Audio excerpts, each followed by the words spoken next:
C-H-A-R-M-A-I-N-E. Last name is M-A-N-A-N-S-A-L-A. I'm the California Political Director for Compassionate Choices, the nation's largest and oldest organization focused on end-of-life issues. We're here to urge Assemblymember Jimmy Gomez to vote yes on this very important bill, SB128, the End-of-Life Options Act. It is my pleasure to introduce you to our campaign director, Tony Broadus. Thanks, everyone. So, how's everyone doing today? Good. We have a lot of great people here who are going to talk to you a little bit. As Charmaine said, my name is Tony Broadus, T-O-N-I-B-R-O-A-D-D-U-S. I am the California Campaign Director for Compassion and Choices, and we have been working really hard to pass the End-of-Life Option Act here in California, similar based on the Oregon Death with Dignity law. This would allow dying Californians to have options that they don't currently have to end their pain and suffering at the end of life.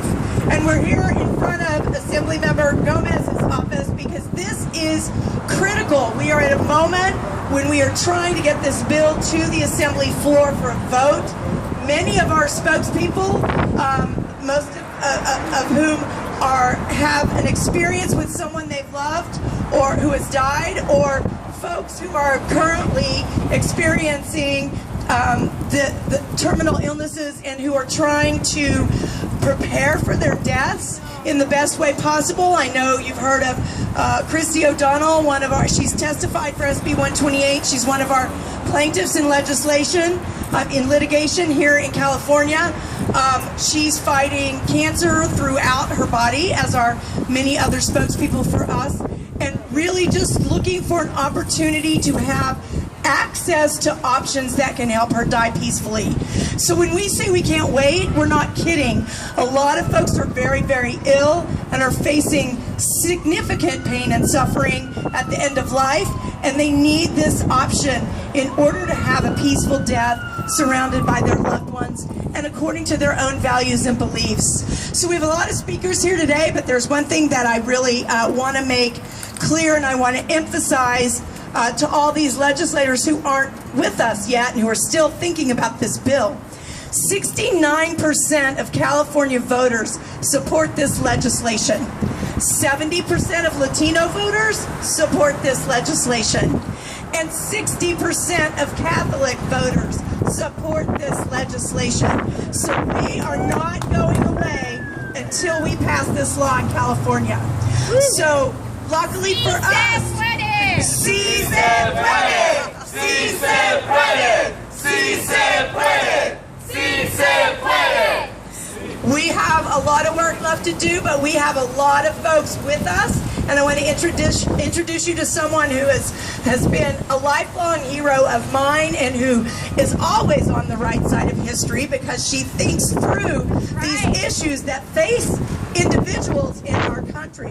So you all know her. Her name is Jeannie Phillips, and you all know her as Dear Abby. And we are so pleased to have her today. Hello, everyone.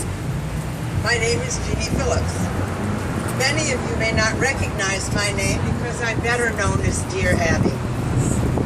For those of you who may not know, Dear Abby is the world's most widely syndicated column. It appears in about 1,400 newspapers and also on the internet. It is the most popular feature on Yahoo News. Every day I receive thousands of letters and emails from all over the world.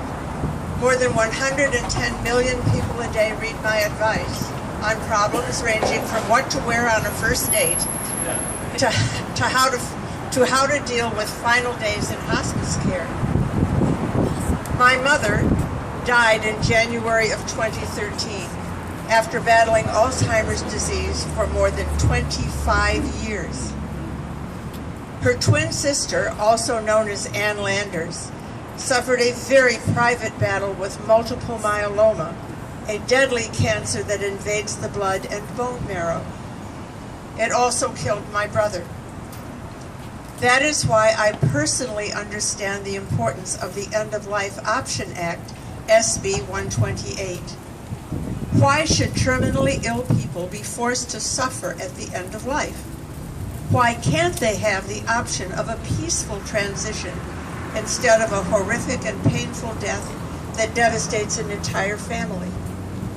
Terminally ill Californians should have the option, and I do mean the option, together with their families, their clergy person if they have one, and their doctors, to make end-of-life decisions that are right for them in the final stages of a disease that will end their lives. Those options should include the right to request a prescription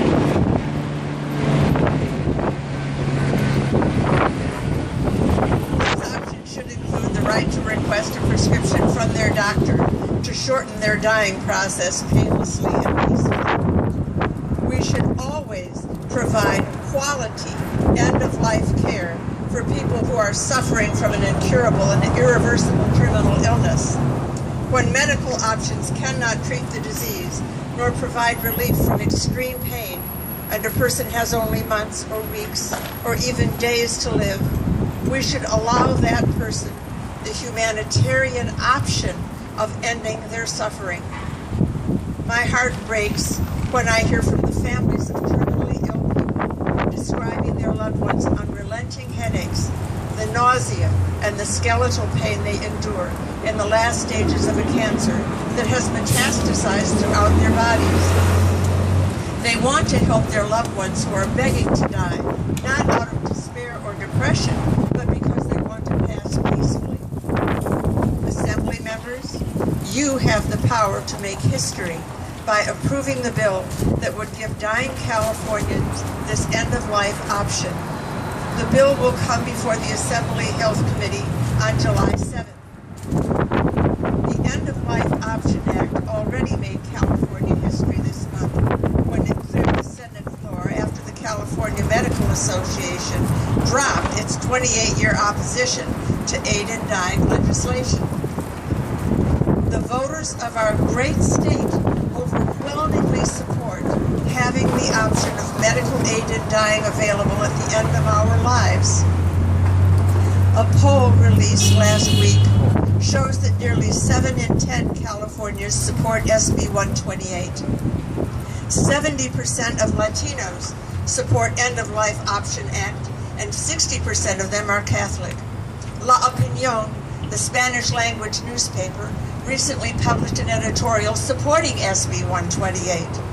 Yet, nearly 20 years after Oregon voters passed our nation's first death with dignity law, California still has not authorized this practice. The End-of-Life Option Act is closely modeled after the death with dignity law in Oregon. It has worked well there for 17 years. There's been not one single documented case of abuse or coercion. In addition to Oregon, 4 other states, Washington, Montana, Vermont, and New Mexico, have authorized medical aid in dying. Aid in dying should not be confused with suicide. People who want the medical option of aid in dying would love to live, but they can't. They're already dying. The question is, how? They want to end their suffering not because they're suicidal, but to maintain some comfort and dignity in their final days, so they can go peacefully rather than screaming in pain or choking on their own blood, starving to death, or dying of thirst. Now, this option may not be for everyone. However, it is not for me to judge anyone else or to judge other people. I would not want to withhold this option from those who want to stop their suffering in their final days, nor would I like it withheld from me. Without this medical option, many terminally ill Californians will continue to face unbearable agony at the end of their lives. Assembly members, that is why I urge you to pass the end-of-life option before its deadline on September 11th. Thank you.